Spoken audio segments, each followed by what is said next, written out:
car bomb explodes in northeastern Nigeria, the birthplace of Boko Haram. As Hillary Clinton's lead widens, Donald Trump struggles to regain control of his campaign amid party infighting. And how an Australian restaurateur is teaching African refugees job skills and helping break social barriers. Africa 54 starts right now. Good evening and welcome. I'm Vincent Makori. This is Africa 54. Now, violence in northeastern Nigeria once again has residents terrified. An explosion in Maiduguri, the capital of Borno State, killed at least 7 people on Wednesday and wounded 15 others. Nigeria's National Emergency Management Agency says that 6 people were killed at the scene and another person died at a hospital. The explosion occurred as a taxi approached a gas station. In the aftermath of the attack, bodies of victims were laying on the ground next to the vehicle as emergency officials inspected the area. There has been no immediate claim of responsibility for the blast. Northeastern Nigeria is the base of the Boko Haram terrorist group. Its 7-year uprising has killed more than 20,000 people. Now, aid agencies warn that northeastern Nigeria is facing a serious food emergency. People are starving. The Boko Haram conflict has displaced over 2 million people. Militants have stolen livestock and insecurity has disrupted trade and is preventing many families from returning to their farms. The situation is particularly precarious for tens of thousands of children who suffer from malnutrition. Chika Odua reports from Maiduguri. Around Maiduguri, you can see people lining up to get free food from charities. Sometimes things get out of hand. About 1 million of the people displaced by Boko Haram have come here to Maiduguri. VOA was not allowed to film near the IDP camps. Inusa Isa rode out to meet us. He said he has not eaten a solid meal in 5 days.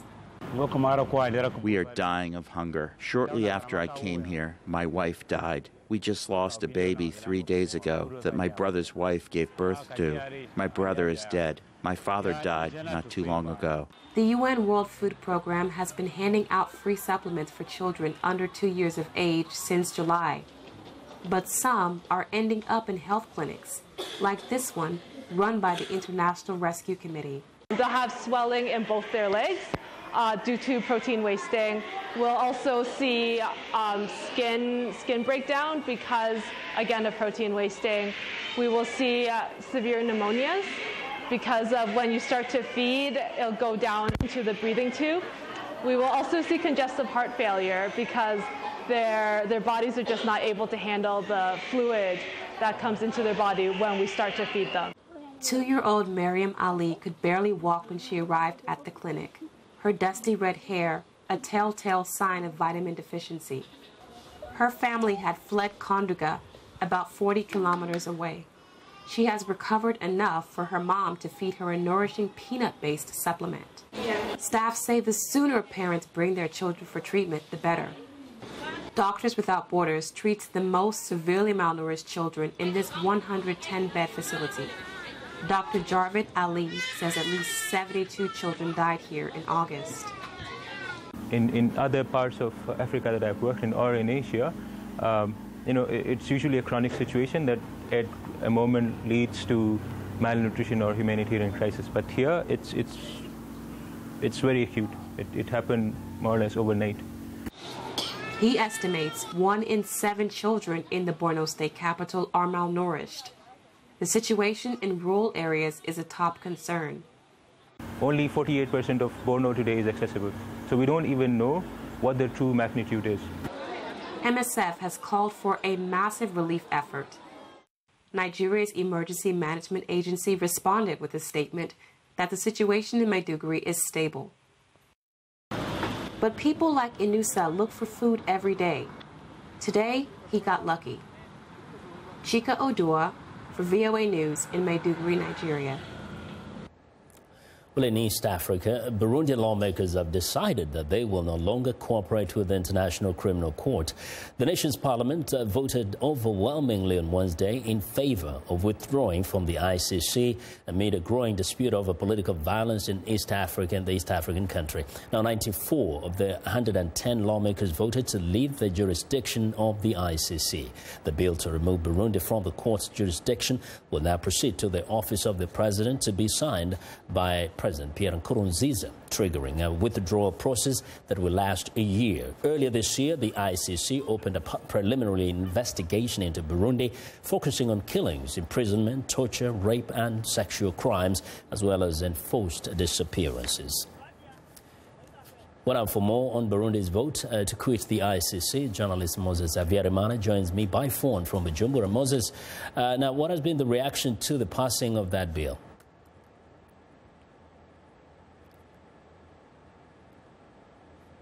Moses, well, looks like we have some technical problem with the line there to Bujumbura with Moses. We can join Moses as soon as we get the line again. Well, coming back here to, rather moving to the Middle East now, to Yemen, where the Pentagon says it is evaluating a military response to failed missile attacks on U.S. naval ships in the Red Sea, warning Tuesday the nearby Yemeni-based Houthi rebels thought to be responsible launched the missiles at their own peril. Officials say the two missiles launched over a one-hour period missed their targets and landed harmlessly in the water Sunday. The Pentagon says that the missiles came from Yemen territory controlled by Houthi fighters who are seeking to topple President Abu Rabu Mansour Hadi. The U.S. military has been providing intelligence and logistics to Saudi-led coalition warplanes, which began targeting Houthi positions inside Yemen earlier this year. Meanwhile, Saudi Arabia says it will partially ease the blockade surrounding rebel-controlled areas of Yemen to evacuate people wounded in a deadly airstrike at a funeral last weekend. But analysts say if emergency humanitarian aid is not also allowed into the country, Yemen faces an imminent starvation crisis. Now, for more details on the situation in Yemen, VOA Pentagon correspondent Caleb Babb joins us live for the U.S. military headquarters. Hello, Caleb. Hi, Vincent. Now, the United States has said that if further investigations reveal that the Iran-allied Houthi rebels, in fact, did attack or launch this attack, there will be some form of retaliation, possibly. What could this be? Well, I don't want to get ahead of the situation, Vincent. What Pentagon spokesman Captain Jeff Davis said that anyone that targets the United States military does so at their own peril. But let's keep in mind here, the United States is not at war with the Houthis. It's not like when the Islamic State or when Al-Qaeda strikes a military target, we strike back because the United States has an authorization to be at war. This is not the case here. So this would have to go through the channels at the White House and the State Department before anything would happen through the U.S. military. Now, the Houthis have said, well, we didn't do this, in fact, publicly, but also we are hearing that they may have also communicated this privately. My sense is that they don't want to antagonize the United States. What's your read on this? Well, it's safe to say here at the Pentagon, no one thinks that antagonizing the United States military is a good idea. The problem with the Houthis is that this strike appears to have come from the Houthi rebel-held territory. That's problem number one. There are Iranian capabilities that the Houthis have that could have caused this. That's problem number two. And the Houthi rebel leader was just saying on Saturday that the United States was responsible for that bombing of the funeral. He was saying that the United States has provided the Saudis with all the equipment it needs. The United States is planning, that was the words he used, planning these airstrikes. And none of that is true. And the United States has been very, very patient and thoughtful in staying out of this war. They have provided the Saudis with some refueling as soon as this week. That is how the United States is helping in this conflict. They're helping the Saudis, their allies, with refueling. But aside from that, the United States has stayed focused on Al-Qaeda in the Arabian Peninsula, AQAP, and not with this conflict that's been going on since March of 2015. Now, with this very complex situation, Carla, from what you're hearing, how are things on the ground? Are things getting any better, especially militarily, security-wise? Well, that's the problem. They're not getting any better. This is a situation that ebbs and flows. Some weeks you'll see improvement and progress, and then some weeks you'll see a failure on both sides to do anything. And the humanitarian situation is not being solved either. So this is a real serious issue for Yemen. They don't have a government that can keep things going, and they don't have a way to get aid in. It's a horrible situation, and many are saying that the United States needs to step forward and needs to start taking part in this conflict to get some aid in. But the Pentagon right now is still staying out. Okay. Thank you very much, Carla, for your reporting, as always. Thank you. Anytime. Thanks. That's Voice of America's Pentagon correspondent, Carla Babb, reporting live from the Pentagon. Now, let's go back to Burundi, where we just mentioned that the country has voted to quit the ICC, the International Criminal Court. Journalist Moses Avierimana is standing by. Moses, do I have you on the line? Yes, Vincent. How are you? I'm fine, and I wanted you to just give us a reaction to this decision that actually really seems to have been speeded up today. This didn't come as a surprise, as we remember just a few weeks ago when top government official, that's the first vice president, to say that they are processing of withdrawing from the International Criminal Court.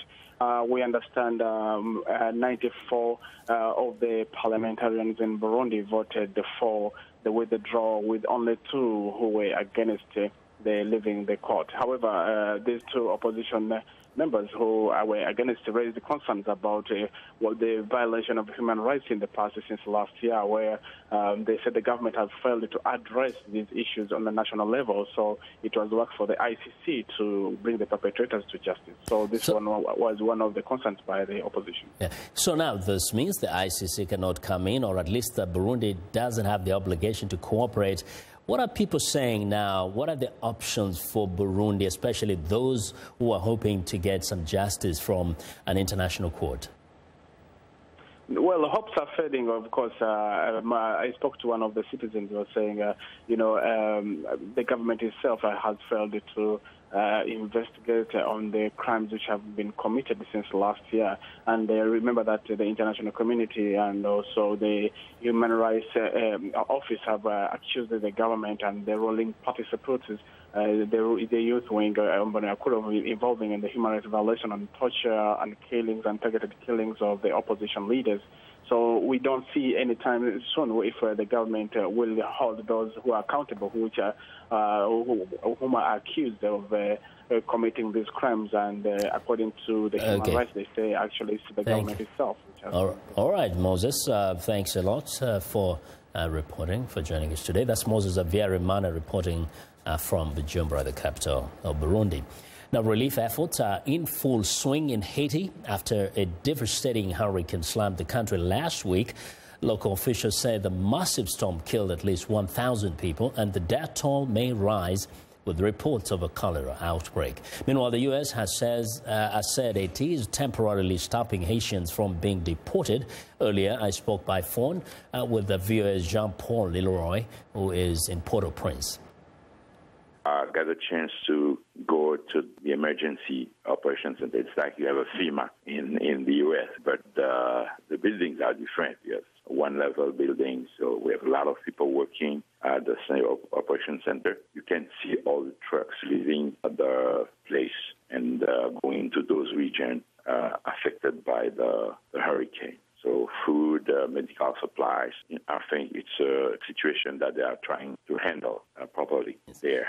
And the most important to understand is the structure that they put in place at the operation center. You have the Ministry of Interior working along with OCHA, an instance of UN that coordinates the humanitarian aid. Given that the infrastructure has been very severely damaged, and especially coming on the heels of the earthquake that devastated the country, how are those organizations getting the needed help to the people? They let OCHA coordinate the NGO assistance, and OCHA works with the government. They canalize the assistance. And the communication was difficult. But now they are trying to repair the road, to clean the roads. It's very difficult, but step by step, they are getting there. So the trucks could go. Some region accessible, they reach them. But for the other ones that are not accessible, they use boat, the helicopters of the U.S., the Marines are doing a great job there. The minister, the UN mission, they're helping too. So they try to reach those regions. So far, I can tell you, we have some villages in the south like Grand Anse. The villages are cut from the other parts of the Grand Anse. The main concern now in Haiti is cholera, with 356 people infected. Health structures have been damaged by the hurricane. Jean-Paul, this morning I saw a statement from the interim president where he appears to downplay the role that has been played by the international community. What have you heard and what has been the reaction? Unfortunately, I didn't hear that comment from the president, but I can tell you the Minister of Communication yesterday was very grateful to the assistance of the international community. I think the government has one voice. So far, they are grateful. Without all those friends of Haiti, it would have been difficult for the government to get along with that tragedy, to get along with that big, huge problem that Haiti is facing now. Well, U.S. Secretary of State John Kerry is traveling to Kigali, Rwanda, later this week to attend the 28th ordinary meeting of parties to the Montreal Protocol. The Kigali summit seeks to secure a global agreement on an ambitious amendment to the Montreal Protocol to phase down the production and consumption of hydrofluorocarbons, or HFCs. VOA's Eddie Rem recently spoke to Dr. Vincent Biruta, Rwanda's Minister of Natural Resources, about the summit expectations. The main topic we'll be discussing will be about amending the Montreal Protocol. The Montreal Protocol is dealing with substances that deplete ozone layer. Those substances have been reduced and the ozone layer is actually healing. But the problem with those substances we are using today in the refrigeration system is that they are good for the ozone layer, but they are contributing to the global warming. This is the reason why we need to phase down those products which are called hydrofluorocarbons. We need to phase down these products so that they don't affect the climate. And while we deal with the ozone layer, we need also to consider not to damage our climate. There is the other component which is related to the amendment we wanted to adopt. We are discussing with various parties to be able to secure an amendment which is ambitious enough but which is consensual as well. Well, that was Dr. Vincent Biruta, Rwanda's Minister of Natural Resources.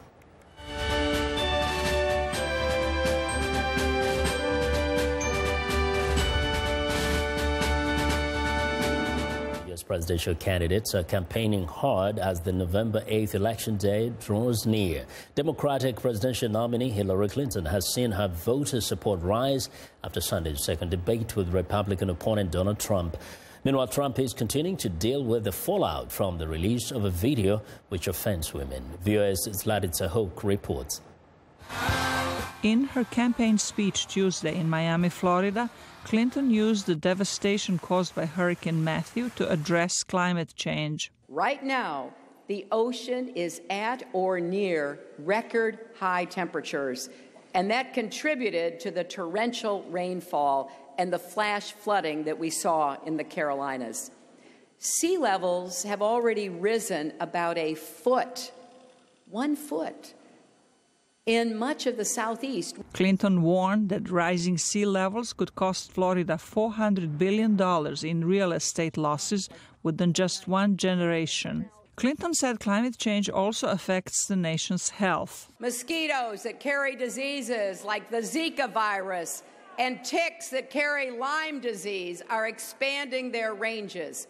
And hotter summers and longer pollen seasons are making allergies and asthma worse. Clinton said as president she would make the United States beat China and Germany in the race to be the world's clean energy superpower. Campaigning with her was former Vice President Al Gore, a Nobel Prize winner for his work on climate change. Gore won the most votes in the 2000 presidential race, but lost in the number of electoral votes. Many blame it on vote tallying in Florida. Gore urged Clinton supporters to cast their ballots to ensure a clear victory. Trump was fundraising in San Antonio, Texas on Tuesday. He has vowed to race to the finish despite waning support or abandonment by many leading Republicans. On November 8th, the arrogance of Washington, D.C. will come face to face with the righteous verdict of the American voter. The Republican candidate has a faithful voter base, but a video that emerged Friday in which newly married Trump said he was trying to have sex with a married woman may sway some undecided voters. He has since issued a video in which he apologized for his offensive remarks and said he never acted on them. Bill Clinton has actually abused women, and Hillary has bullied, attacked, shamed, and intimidated his victims. In the videotaped message, Trump said he wanted to fight for disadvantaged Americans and pledged to be a better man. Zlatica Hoke, VOA News, Washington. We want to know what you think about Africa 54 and the stories we covered. Join the conversation on Facebook. The address is Africa54, and check out our headlines 24/7 on voaafrica.com. Find me on Twitter at VOA Vince Makori. Coming up, the global fight against air pollution, driving a certain type of car can help. Stay with us.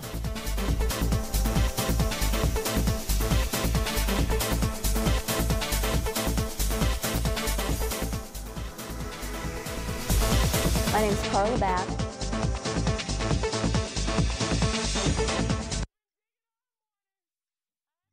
Every day it's my responsibility to collect all of the defense news. It keeps our VOA viewers informed. I get to travel all across the globe. Anything that's defense related and how to protect and keep people safe, that's where I'll go. So it's never a dull moment at the Pentagon. My name is Carla Babb. This is my beat.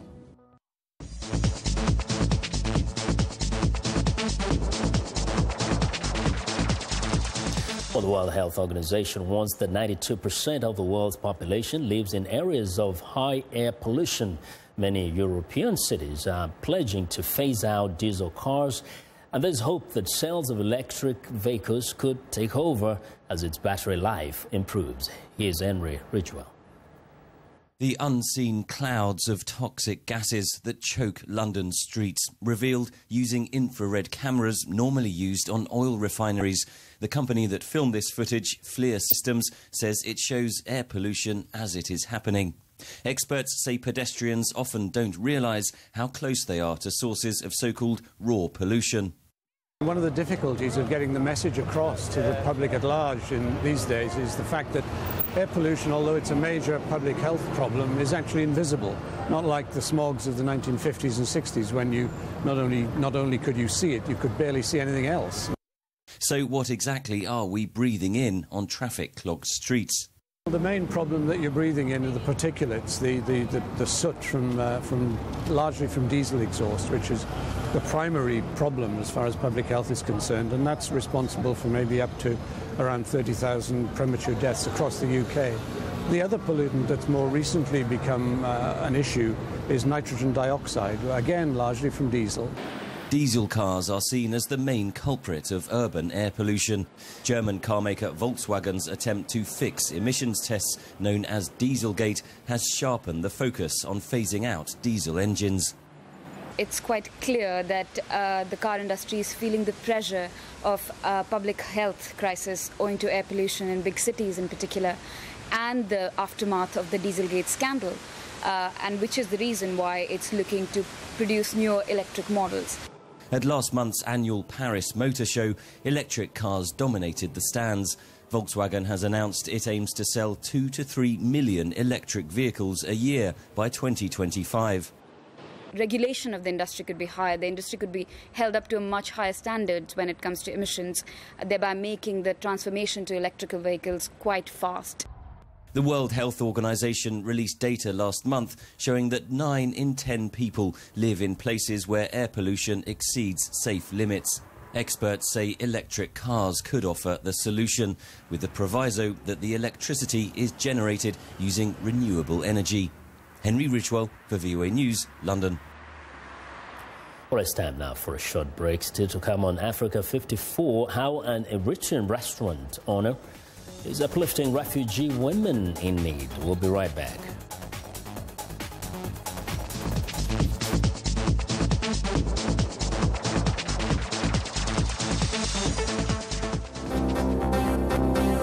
If you've just joined us, I'm Mariama Diallo, and here is a quick recap of today's headlines. In Ethiopia, the government says it wants to reform the country's electoral system, which has excluded the opposition and generated months of bloody protests. In Spain, police seize a boat carrying nearly 20 tons of hashish headed to Libya that authorities say would finance insurgents in North Africa and the Middle East. In Ivory Coast, lawmakers approve a new constitution draft proposed by President Alassane Ouattara. Finally, in Kenya, Save the Children and the Kenyan government encourage families living in the northeast region, where 4 out of 5 women are illiterate, to send their daughters to school. That's all for today. Thanks for watching. We'll see you next time.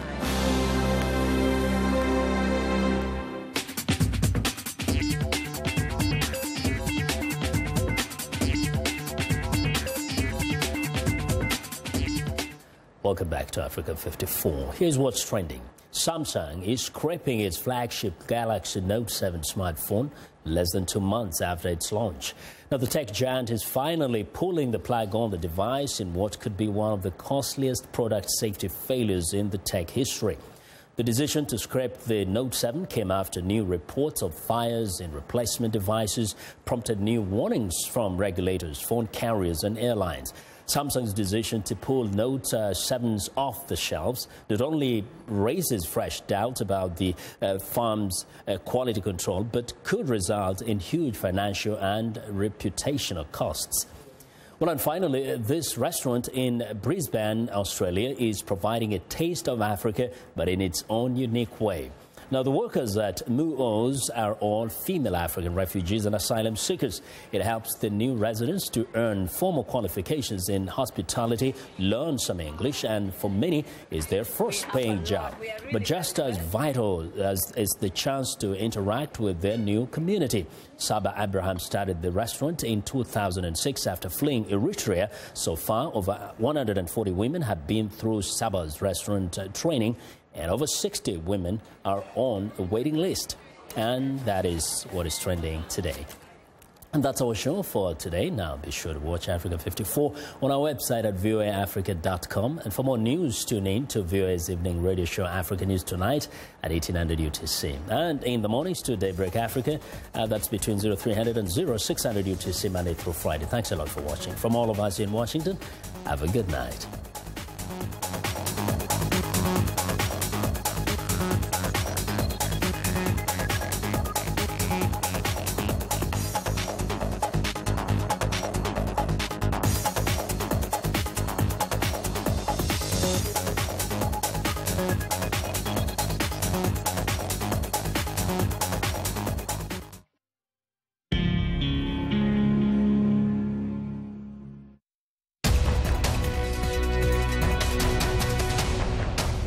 Welcome to Voice of America's Newswords. Listen to U.S. Senator John McCain speaking about the Middle East crisis. They will pose a direct threat to the security of the United States. I say to the critics who say do nothing and let them fight it out, you cannot confine this conflict to Iraq and Syria. Here, the word confine means to keep inside, to keep from spreading. Senator McCain was speaking in favor of the United States doing more to fight terrorism in the Middle East. He said the conflict cannot be contained to just 2 countries. Now, when you hear the word confine, you will know what it means. For more newswords, visit our website at learningenglish.voanews.com.